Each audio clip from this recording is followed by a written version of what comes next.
Je ne sais même plus comment réagir. Je ne sais même plus comment réagir avec vous, les amis. Je vous jure, je ne sais même plus comment réagir. L'Attaque des Titans, c'est trop. C'est un chef-d'œuvre. Et je le répéterai autant de fois qu'il le faut. J'ai presque parfois envie de dire que j'ai jamais vu ça. Parce que dans l'animation, en animé, en histoire, en manga, j'aime trop. J'aime trop. Et cet épisode 18, déjà, dès le début de cet épisode, on te fait rentrer d'une manière dont on ne t'a jamais fait rentrer, je crois, dans l'Attaque des Titans. Tu comprends que là, l'heure est grave. Tu comprends qu'on veut faire de ce moment-là quelque chose qui sera historique, encore une fois. Quelque chose qui marque le moment, qui marque le début, mais surtout la fin d'une ère. On rentre dans l'épisode sans générique, avec des petits crédits par-ci par-là, là. Comme dans les films. Ils te disent, ça y est, on est au niveau, les gars. Ces petits trucs-là, c'est pour te mettre dans le bain. Et c'est qu'ils savent qu'ils t'ont mis dans le bain. On te met dans une ambiance volontairement pour marquer le moment. C'est une petite fin qui annonce un grand début. Le calme aussi. Le calme est marqué dans une immense ville à l'intérieur des murs de Shiganshina, pour te montrer aussi que le peu de personnes qu'il reste aussi du bataillon, c'est affolant. Bref, cet épisode, les amis, avant de rentrer dans l'analyse profonde, moi, comment je l'ai trouvé? C'est une torture. C'est magnifique de torture, j'ai envie de vous dire. Parce que tu es dans l'obligation de perdre quelqu'un. Et pas que une personne, mais dans cet épisode-là, on est vraiment entre Armin et Erwin. Et on est revenu sur certaines choses profondes qu'on avait oubliées concernant Armin aussi. On a mis une importance à Erwin, mais moi en tout cas je me suis dit purée, c'est vrai qu'Armin en fin de compte ce n'est pas uniquement le mec gentil, faible, mais quel apport qu'il pouvait avoir à l'animé, à la série, à l'œuvre, mais surtout aux personnages comme Eren et tout. Il était vraiment un élément déclencheur de tellement de choses. J'ai aimé cet épisode, même s'il est très très difficile à vivre. Et j'imagine les gens qui ont dû peut-être vivre des choses aussi tristes dans la vie de tous les jours, qui sont face à un épisode pareil, ça remonte l'émotion directement. Bref, on va analyser cet épisode 18 ensemble, et j'ai pas préparé de petits trucs génériques, donc à tout de suite. Alors on rebondit directement comme une suite claire et nette, avec un Eren, comme il l'avait dit à la fin de l'épisode dernier. En fin de compte, c'était toi le plus courageux, et cette fois-ci, il se dit « Je savais que ça ne pouvait pas se terminer autrement. Mais on n'avait pas d'autre choix que de se reposer sur toi. Armin, pourquoi tu étais si obstiné à ne jamais fuir ?» Alors déjà, Eren est un peu conscient de se dire qu'on s'est reposé sur toi. Armin, c'est celui, n'oublions pas, qui a été choisi par Erwin, sur le coup, comme quelqu'un qui allait prendre la relève limite au niveau des consignes. De son côté, il a dit « Armin, voilà, c'est toi. » Et Armin, on n'oublie pas un truc, refuse de fuir. Pour lui, il ne perd pas tant qu'il n'a pas fui ou abandonné. Et c'est pour ça qu'il est très très fort aujourd'hui. En dehors du combat, on s'en fiche. Parce que son intelligence se développe aussi de cette manière-là. Il refuse d'abandonner un certain échec.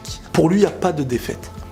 Donc quand une situation se veut être compliquée, et ben comme il n'abandonne jamais, il réfléchit et il trouve toujours une solution. Parce que sa manière de jamais fuir, c'est pas uniquement lié au combat, c'est aussi lié dans les énigmes, dans la manière de comprendre, dans la manière d'analyser. Et c'est pour ça qu'il est devenu si utile aujourd'hui. On a eu aussi, dans cet épisode-là, la discussion de Sig. Je vais arrêter de l'appeler Sieg, je suis désolé. C'est Sig, le titan bestial. Et là, ça c'est très fort. Ce moment-là est encore une fois assez... qui rentre dans ce qui risque de nous lancer vers une suite. Le gars, il arrive face à Eren, déjà pour essayer de prendre Bertholdt, parce que voilà, il y a un certain pouvoir, n'oublions pas que Reiner Bertholdt, c'est le pouvoir du titan colossal, et le pouvoir du titan cuirassé. Donc les laisser, c'est laisser le pouvoir aux adversaires, en quelque sorte. Mais là, face à Eren, le visage de Sig se transforme en mode...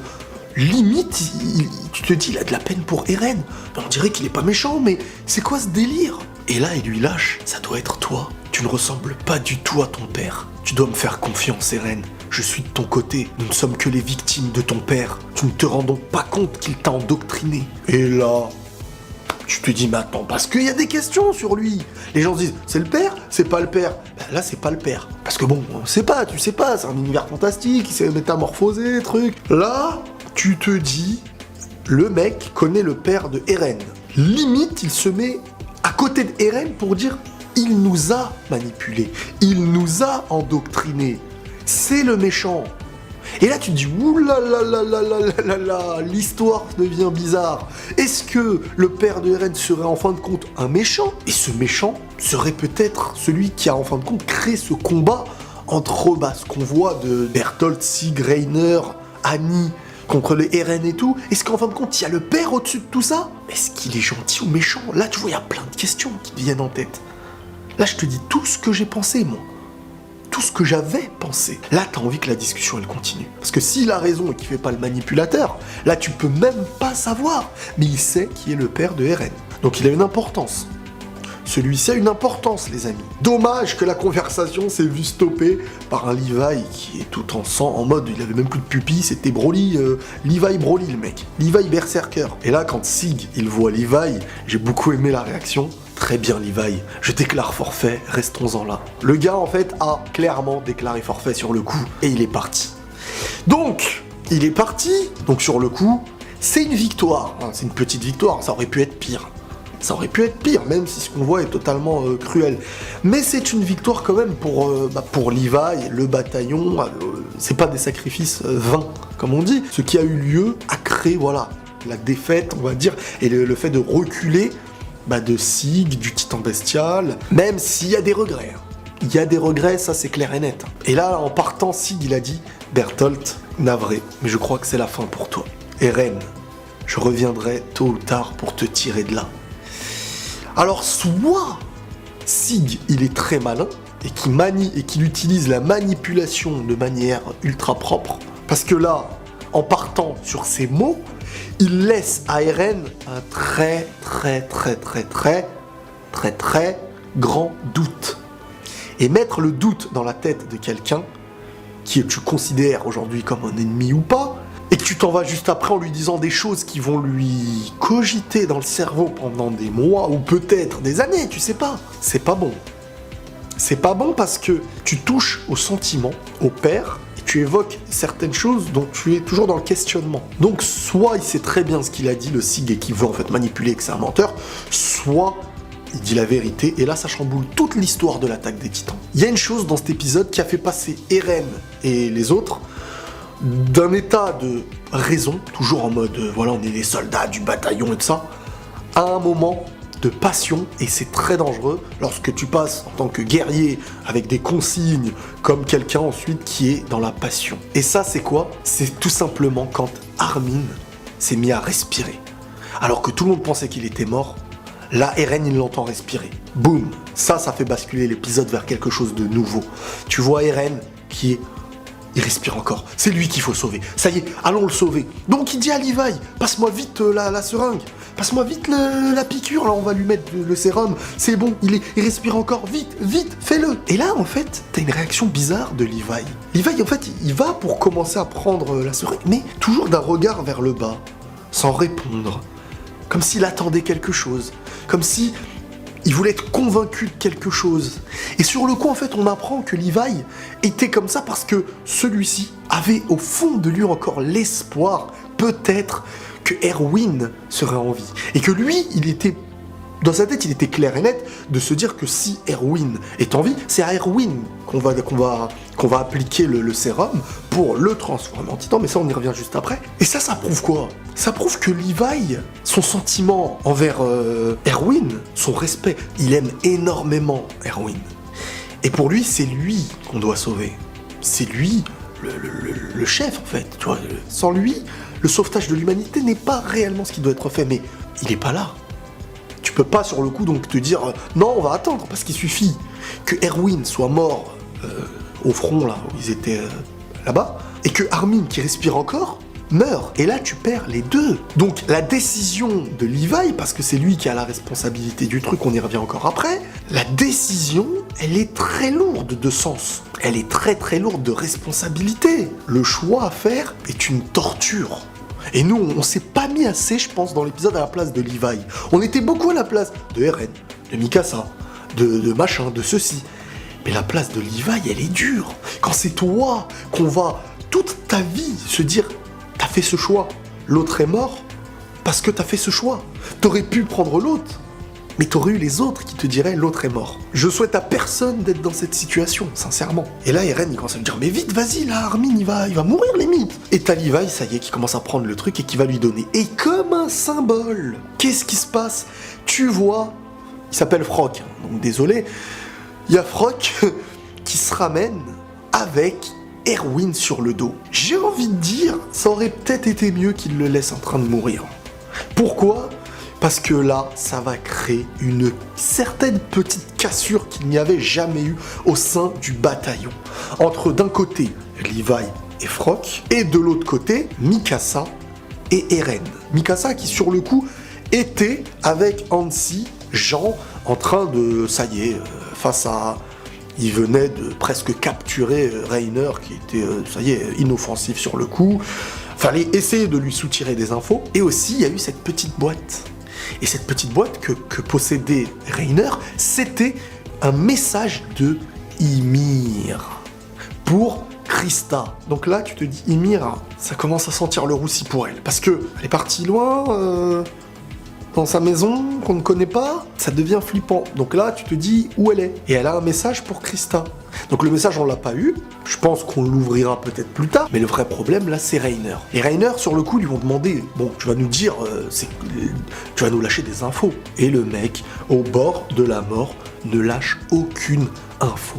Donc là, déjà, on revient sur ça. Quand quelqu'un, au bord de la mort, ne lâche aucune info, il y a plusieurs solutions. Soit donner cette information risquerait d'avoir un impact, que ça puisse toucher à des gens que t'aimes bien. Soit, une autre option, ce serait, t'as juré, t'as porté allégeance, t'as une parole, t'as un honneur, ce qui est proche de Reiner, qui a l'air d'être quand même quelqu'un, on le voit, hein, le mec, pour son rôle de soldat, de guerrier ou je sais pas quoi, il est prêt à aller au bout, hein, même à faire du mal à ceux qui peut avoir un certain sentiment, mais là, on dirait qu'il a pas le choix. Il ne donne aucune info. Parce que souvent, au bord de la mort, le mec, ça y est, te dit, bon, ça y est, moi je vais mourir. Donc si le gars, on dirait qu'il est pris otage de quelque chose, limite. Et là, il y a eu quelque chose, Jean, là, sur le coup, il a fait rebasculer ses émotions de plusieurs manières. Alors en fait, quand Hansi était à deux doigts de tuer Reiner, Jean, derrière, il mettait des stops, des freins, il disait, non mais attends, c'est pas ton genre. Il faut pas qu'on laisse l'ennemi, limite, faire de nous ce que nous ne sommes pas. Limite, en gros, il prendrait un avantage si on agissait comme ça et tout. Moi, je pense qu'il a fait parler son humanité et son sentiment envers Reiner. Et ça va coûter des choses qui peuvent être assez dangereuses. Et là, Jean, sur le coup, lui rappelle quelque chose que tout le monde s'était dit avant, qu'on avait vu dans le flashback, que on pourrait prendre son pouvoir. Et ça nous mène à un petit flashback dans l'épisode, avant la guerre, quand le commandant Erwin expliquait le meilleur usage qu'il va y avoir de la seringue, du sérum. Il explique que le sérum permettrait de se transformer en titan, et qu'ils utiliseraient celui-ci pour dévorer le pouvoir, afin d'obtenir la faculté de pouvoir se transformer en titan. Ça permettra, premièrement, d'avancer, que ce soit dans leur histoire, dans leur lutte, dans leur combat, mais aussi en cas de drame, face à un camarade mourant, de pouvoir sauver la vie d'une personne. Et là, on y est. Là, on y est entre sauver la vie de Erwin ou Armin. Cette seringue, et comme quoi rien n'est fait au hasard. Ce petit détail dans une guerre est toujours réfléchi à l'avance. Et Erwin a donné la responsabilité de cette seringue à Levi. Donc c'est Levi qui choisira. Dans le moment opportun, comme aujourd'hui, c'est Levi qui doit choisir cette lourde responsabilité. Et là, Jean, il dit à Hansi, ça te ressemble pas de devoir tuer Reiner comme ça. Sauf que Hansi est au courant de certaines choses que Jean n'est pas au courant sur le coup. C'est le flashback qu'on a vu de Hansi. De quelle manière elle a survécu? Parce que c'est vrai, cette femme-là, elle survit trop. Elle survit de trop. Elle a un lien avec le fait de passer à ça de la mort à chaque fois qui est énorme. Et pourquoi en fait elle est devenue comme ça? Parce que déjà, elle a vu ses amis mourir. Lorsque Bertholdt se transforme en titan colossal, ça a explosé tout autour d'elle et elle allait mourir. Et c'est un ami du bataillon qui l'a sauvée en la poussant dans un puits. Et elle a vu limite son ami qui l'a sauvé en train de mourir. Donc là, forcément, hein, t'as moins de patience avec l'ennemi, hein, que ce soit ton pote d'avant ou pas. Tu te dis, bon, hein, ils ont quand même un petit peu cherché la situation dans laquelle ils sont. Donc là, elle avait moins de pitié. Jean n'était pas réellement conscient de ça sur le coup. Mais nous, on a vu dans cet épisode ce flash. Bref, Mikasa était envoyé vers Levi pour savoir, en fin de compte, si il y avait moyen d'utiliser la seringue sur Reiner, ou sinon, si ça allait être utilisé ailleurs, boum, tu lances un projectile, là, un fumigène. Et là, les transitions dans cet épisode, elles sont impressionnantes, parce qu'elles sont d'une brutalité nette. Tu passes de ce que tu voyais normal, boum, à une scène. Et là, tu vois le regard de Mikasa, d'une manière choquée, comme je l'ai rarement vu, en train de regarder, et elle voit Eren en train de pleurer face à un bout de charbon, limite. Mais ce bout de charbon, c'est Armin. Et là, elle est... Oh. Et de l'autre côté, tu vois Erwin aussi. Tu te dis, mais oh là là. Mais où? Mais...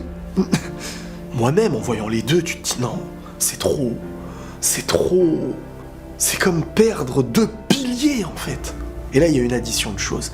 Il y a Eren qui commence à péter les plombs et dire « Non, non, non, on va injecter le sérum à Armin. Pourquoi est-ce que t'as mis autant de temps, en fait, à me donner le truc ?» Et là, t'avais Levi qui était bon, de doigt de lui donner, mais comme Erwin venait d'arriver avec au dos de Froc, Levi retire sa main, et là, il cogite. Mais purée, mais je vous jure que cette responsabilité, on peut pas s'en rendre compte. Nous, on se mettait trop à la place de Eren et Mikasa, mais mettez-vous, il était à 2 doigts de donner le truc pour faire survivre Armin, et là d'un coup, il apprend qu'Erwin a encore un petit peu envie. Donc lui, il a décidé que ça allait être Erwin. Et là, pétage de plomb de Eren. Mais au-delà du pétage de plomb d'Eren, il y a Mikasa derrière. Et là, on est à la scène qu'il y avait lors du générique final de la dernière saison, quand il y avait eu le crépi machin, là, les coupures et tout. Et là, tu te dis, mais pourquoi ils se battent? Parce que c'était ça. C'était d'un côté Levi qui voulait donner la survie, qui voulait faire vivre Erwin, et Mikasa Eren qui voulait faire vivre Armin. Eren, sur le coup, il s'énerve pour plusieurs raisons. Parce qu'en fait, il dit à Levi, en gros, c'est comme ça qu'il veut nous le faire comprendre, il dit « Pourquoi tu me l'as pas donné plus vite? Si tu me l'avais donné plus vite, ça y est, c'est fini, on n'en parle plus, le choix a été fait. Mais là, mettez-vous un peu à la place d'Eren aussi. Parce que là, il lui a redonné espoir. Et en lui redonnant cet espoir, il veut plus le retirer. C'est comme si Armin était mort, Armin était en vie, c'est comme si ton meilleur ami ou quelqu'un de ta famille est annoncé comme mort. Ça y est, t'as mal. On t'annonce que ça y est, non, en fait il est en vie. Parce que si on lui injecte la seringue, il revient en vie. Donc ça y est. Et après on te dit, ah ouais mais non, en fin de compte, non, il va mourir. Mais là, ça y est, ton intérieur ne peut plus comprendre la passion, les sentiments, ça y est. Son émotion est submergée, tu peux plus le faire résonner. C'est trop. Il était convaincu la première fois. Et c'est pour ça aussi que je me disais, je trouvais que Eren, sa réaction à la mort de Armin n'était pas comme un drame parce qu'il s'y était préparé. Armin était destiné, et ça, en saison 1, rappelez-vous quand Annie, il parlait de la mort avec Connie, Armin et Annie, il y avait une question qui était est-ce que tu pourrais aller jusqu'à la mort? Regardez cette œuvre, comment elle est bien faite, c'est sur Twitter que j'ai vu la vidéo. Et Connie dit non, je crois que c'était Connie, hein. Il dit la mort. Et Annie, elle demande à Armin, et là Armin il dit moi je suis prêt à me sacrifier, limite s'il faut que, même si j'en ai pas envie, mais dans un moment où il faudra, je pense que ça va se finir comme ça. Je devrais me sacrifier de ma vie. Après Annie, elle a dit moi j'aimerais rester en vie, pour des raisons qu'on pourrait comprendre à l'avenir. Et là tu te dis, purée, c'est vraiment Armin, c'est le personnage, c'est son développement, il est comme ça. Et donc Eren savait qu'il était comme ça, qu'il était prêt à ça en fin de compte. Il l'a dit même au début de l'épisode. Mais il y a eu cet espoir avec la seringue. La seringue représentait l'espoir qui était à 2 doigts, ça y est. Il y avait que Armin par terre. La seringue était à 2 doigts d'être donnée, s'il me l'avait donnée plus vite, je l'aurais sauvé. Mais il y a l'espoir de l'autre côté, Erwin qui vient d'arriver, et il est en vie.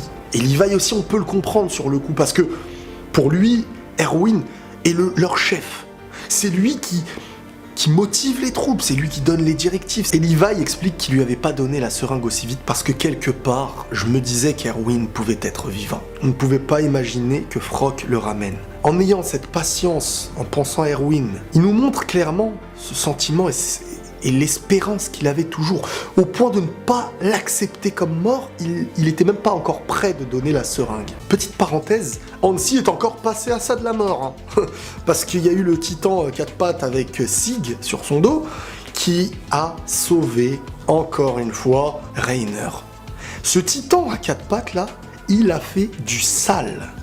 Il a sauvé Sig dans un moment où c'était fini, il a sauvé Reiner dans un moment où c'était fini. Là, c'est la grosse déception, parce que ça pouvait être un triple KO, clairement. Donc Reiner a été sauvé, Sig a été sauvé, et Jean s'en veut énormément parce que c'est lui qui a calmé un petit peu Hansi, même si Hansi lui dit non, c'était ma responsabilité, c'est mon choix, nanana. Fin de leur côté, voilà. On va rester maintenant sur le vrai débat. Et là, il y a eu de la... Parce que Eren, limite, il a commencé à physiquement dépasser certaines limites physiquement face à Levi. Bon, Levi, c'est pas c'est pas Bébert. Voilà, c'est pas Bébert, tu tapes pas trop l'amitié avec lui. Et même dans un moment comme celui-ci, ne le chauffe pas. Il lui a mis un revers. Eren, il a perdu la moitié de ses dents. Donc c'est triste hein, dans l'épisode, parce que mais c'est le petit moment où j'avais pas capté. Donc quand je l'ai vu dans l'épisode en train de parler, il lui manque un truc. J'ai dit, mais il te manque un truc là. Bref, on va arrêter de rigoler parce que c'est sérieux. Là, regardez parce qu'on va être dans une addition d'argumentation de chaque côté, de Frock, de Levi, et de l'autre côté, Mikasa et Eren. Pour Levi, il le dit clairement, Erwin serait plus important pour la suite que Armin. Et il leur dit, mais vous voulez laisser notre chef mourir ou quoi? Mais là, il y a Eren, tu l'entends au loin, il te dit non. Arrêtez de dire qu'il a été plus utile que Armin. Et là, il a sorti des arguments que moi-même j'avais oubliés. Il a dit, écoutez, l'idée de combler la faille de Trost avec une pierre, le plan pour démasquer Annie, le principe de se déplacer de nuit, le fait de retrouver Reiner dans les murs, et aussi venir à bout de Bertholdt. Tout ça, c'est grâce à Armin. C'est ni le Major, ni moi qui sauverons l'humanité. C'est Armin. Et ma parole, même là, j'en ai des frissons. Cette phrase... c'est ni le Major, ni moi qui sauveront l'humanité, c'est Armin, c'est limite, et là je vous jure, je suis au courant de rien, mais c'est, sur le coup, je me dis, cette phrase-là, on dirait qu'elle lui est sortie comme une prémonition, en fait. C'est vrai, ça peut être la réalité. Il est possible que ce soit Armin qui sauve l'humanité. Pourquoi? Parce que déjà, c'est lui, si je me trompe pas, qui parle en saison 1 au début du tout premier épisode, comme dans le futur, dans le passé, tu vois. Cet animé, il est étrange. On dirait qu'il y a un roulement, un effet papillon, un truc comme ça. Parce que le début, c'est Eren qui pleure, qui se réveille, il a l'air d'avoir vécu quelque chose, comme si sa vie l'avait vécu et qu'il allait redevenir enfant. Mais bref, tout ça, c'est que de la théorie, hein, n'ayez pas peur. Mais c'est vrai que ce délire de... Armin, on a vu tout ce qu'il a utilisé pour l'humanité, ce qu'il a fait, c'était des idées de malade et ça a été un impact de fou dans le fait de sauver l'humanité et d'avancer contre les titans. C'est ni le Major ni moi qui sauveront l'humanité, c'est Armin. Quelle phrase! Je lance un pari même moi. Je me dis ça va être Armin qui va sauver l'humanité moi aussi, je pense. On parie Bébert. Et là de l'autre côté il y a les arguments pour Erwin, venant de Frock. Il leur dit, vous croyez être les seuls à avoir morflé? Vous ne savez rien, mais de l'autre côté, il n'y a plus un seul survivant. Le bestial les a pulvérisés à coups de pierre. On pensait y rester sans pouvoir rien faire, mais le Major, lui, ne s'est pas laissé abattre. Il a trouvé un moyen de contrecarrer le bestial et il l'a appliqué. Tout le monde a fini déchiqueté comme prévu. La dernière chose qu'ils ont dû éprouver était sûrement la terreur. Et sur le coup, Frock, quand il a aperçu le Major Erwin par terre, il pensait même à l'achever. Mais il s'est dit qu'il était un peu trop tôt pour le faire quitter cet enfer. Et il a donc estimé que sa propre survie avait pour rôle de sauver Erwin. Et là, regardez bien la vue qu'on a sur Levi quand Frock est en train de dire « il était trop tôt pour le faire quitter cet enfer ». Ça aura une importance. Là, on est sur un duel pour savoir qui sauver. Des arguments de chaque côté. Qui est le plus important? Qui mérite de continuer? Qui a un projet, en fait, à l'avenir? Qui sera le meilleur projet pour l'avenir? Pendant que Hansi était en train de tenir Mikasa qui qui était à deux doigts, elle aussi, de tabasser Levi. Il était par terre, elle pensait à lui couper les bras pour lui prendre la seringue. C'est parti, c'est très bien représenté. La psychologie et la folie qu'on peut avoir dans un moment d'instinct de survie des nôtres ou de nous-mêmes, il a été très bien représenté parce que là, il n'y a plus de sentiment pour l'autre. Celui qui est un petit peu plus éloigné et qui pense à ne pas sauver celui que tu veux sauver, c'est comme si tu étais mort de faim et qu'il y avait un petit bout de viande, mais que je dis que t'es mort de faim, c'est presque proche du cannibalisme. Et ben crois-moi, à côté, celui qui veut manger ton petit bout là, tu peux le tuer. Hein. Je veux pas entendre de gens venir me dire Mikasa, elle exagère. Non. Imaginons qu'il y a notre mère, on va la faire vivre, parce qu'elle a deux doigts de mourir. Et que d'un coup, l'autre, il te dit non, on va faire l'autre. La raison, est-ce qu'elle va rester? Et là, il y a Hansi, et j'ai beaucoup aimé cette séquence, non pas pour des raisons louches, mais vraiment parce que c'était beau. Hansi qui tenait Mikasa et qui essayait de l'apaiser, de la rassurer. Elle lui a dit, on ne peut pas laisser s'éteindre la lueur d'espoir des murs. Et t'as Mikasa qui lui répond, mais comme une enfant. Hein. Elle lui répond comme une enfant, comme je l'ai rarement vu. Mais Armin a prouvé qu'il était tout aussi capable. Hansi, elle lui dit, Armin est exceptionnel, oui. Mais il n'a pas l'expérience ni le charisme de Erwin. Moi aussi, il y a des gens que j'aimerais ressusciter. Et là, donc, on a eu le flashback que je vous ai évoqué tout à l'heure, quand elle a été sauvée en tombant dans le puits, lorsque Bertholdt se transformait en titan colossal. Mais au fond, tu sais que le jour fatidique vient pour chacun d'entre nous. C'est affreusement dur et si douloureux qu'on en perd la tête. C'est un déchirement, un vrai supplice. Je comprends.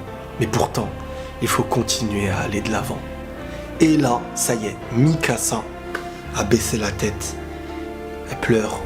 Et de son côté, ça y est, elle va pour faire le deuil. Elle accepte la réalité du moment qui est de devoir sauver Erwin. Et ce qui est dit par Hans, qui a eu un rôle très important sur le coup. Et là, Eren, qui allait pour être tenu donc de Frog derrière, parce que Levi a donc décidé de sauver Erwin.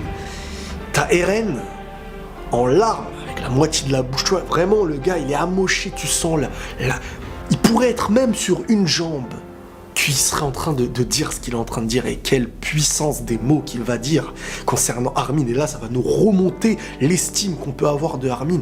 Il lui dit, et ça va avoir un impact aussi, écoutez bien, Caporal, la mer, ça vous dit quelque chose?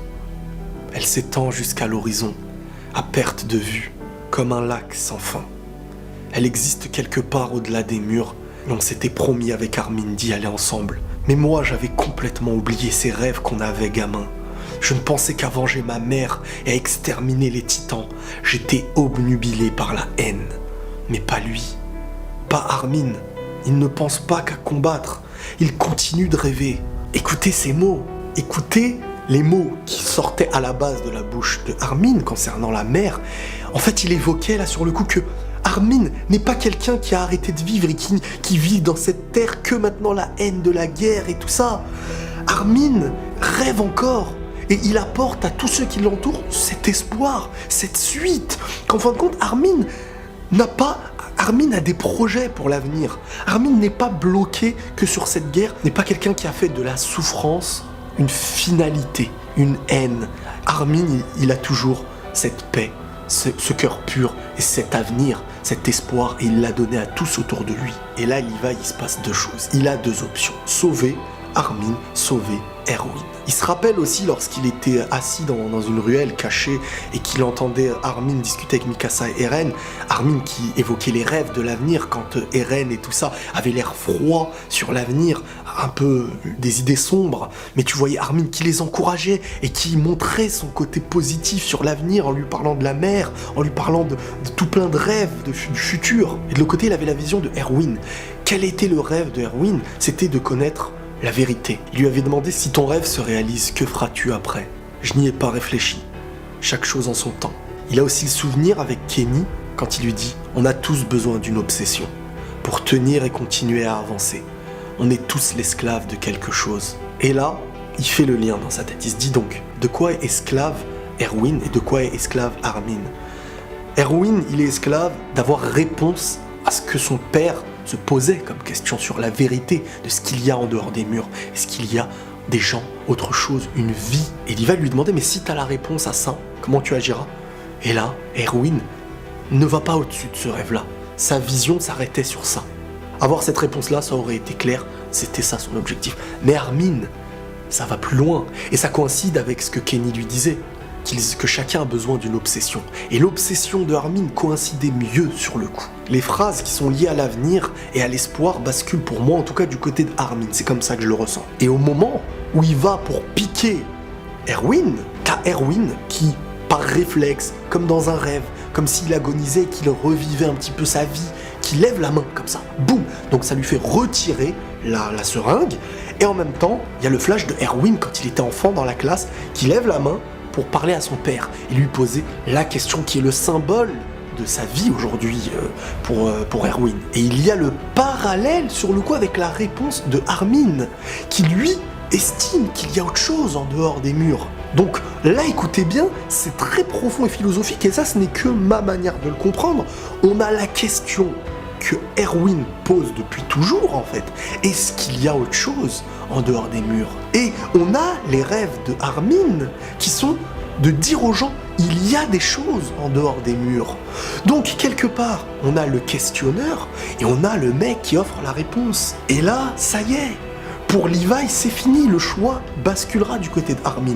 Parce qu'il y a eu trop de signes sur le coup, et même il évoquera après à la fin de l'épisode, car il se rappelle ses derniers mots avec Erwin. Il lui a clairement annoncé sa mort. Il lui a annoncé sa mort. Il lui a dit, ça y est, limite, va-t'en de cet enfer. Emmène les tiens. Et tu voyais même ce visage que je vous ai montré d'un Erwin qui, ça y est, faisait le deuil de certains de ses rêves et qui acceptait cette réalité. Il l'a même remercié. Donc comme quoi, cette finalité, c'était celle qui lui convenait le mieux. Erwin a remercié Levi. Il lui a dit merci, Levi. Il lui remercie d'avoir cette finalité. Il était convaincu de quitter cet enfer. Et Levi, après, on lui demande, mais pourquoi donc t'as choisi Armin? Et là, il lui dit, on peut bien lui épargner ça, non? Il a été forcé à devenir ce démon qu'on a fait de lui, ce qu'on attendait tous de lui. Et alors qu'il échappe enfin à cet enfer, on voulait le ramener encore. Mais il a bien mérité de se reposer en paix. Levi a choisi Armin, Erwin est mort. Donc on a cette vue de fin d'épisode, Armin qui se transforme en titan, qui mange Bertholdt, qui reste un symbole. On perd Bertholdt aussi dans cette histoire-là, les amis. Certes, c'est devenu un méchant, c'est devenu ce qu'on veut, on perd Bertholdt, un très gros personnage. Et c'est peut-être celui qui avait le moins de haine au niveau du côté des méchants. Donc Armin, qui en fin d'épisode se lève et sort du titan pour la première fois, tout un symbole. Cette évolution, Armin peut désormais se transformer en titan et devenir le colossal. Waouh! Ah là c'est fou. Alors là c'est fou. Armin, titan colossal. Qui aurait cru que lorsqu'il regardait de ses petits yeux d'enfant le titan colossal au-dessus du mur, là, sa tête, qu'il allait de devenir? Quel usage va-t-il en faire? Parce que bon, un titan aussi géant, tu le réveilles pas pour manger des chips dans ta ville. Faut voir, mais l'avenir s'annonce être fou. L'ennemi perd quelque chose, même s'il aurait pu plus perdre. Mais on est sur un épisode qui se veut être vraiment très profond au niveau des choix et tout. Moi, je l'ai beaucoup aimé. J'ai beaucoup aimé parce que j'aime ce qui est profond. Un épisode que tu vois comme ça, mais que tu peux comprendre de tellement de façons. Et pour finir, Levi, un grand respect à Levi, parce que Levi n'a pas fait basculer ses émotions, à l'inverse de Mikasa et Eren. Levi, lui, il voulait sauver Erwin parce qu'il y avait ses émotions au début. Il y a une réalité, parce qu'il estimait aussi qu'il devait être sauvé. Mais lorsqu'il allait pour le sauver, il a quand même cogité.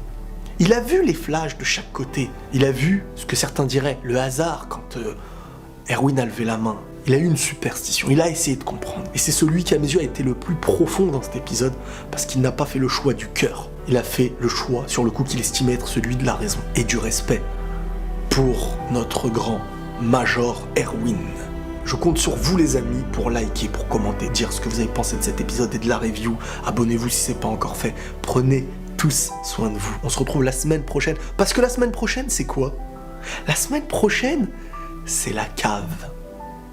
C'est la cave, bon sang, bonsoir. Connaître la vérité. Il y en a parmi vous, ils attendent depuis plus de 5 ans la vérité sur la cave. À la semaine prochaine. Prenez tous soin de vous et la paix sur vous.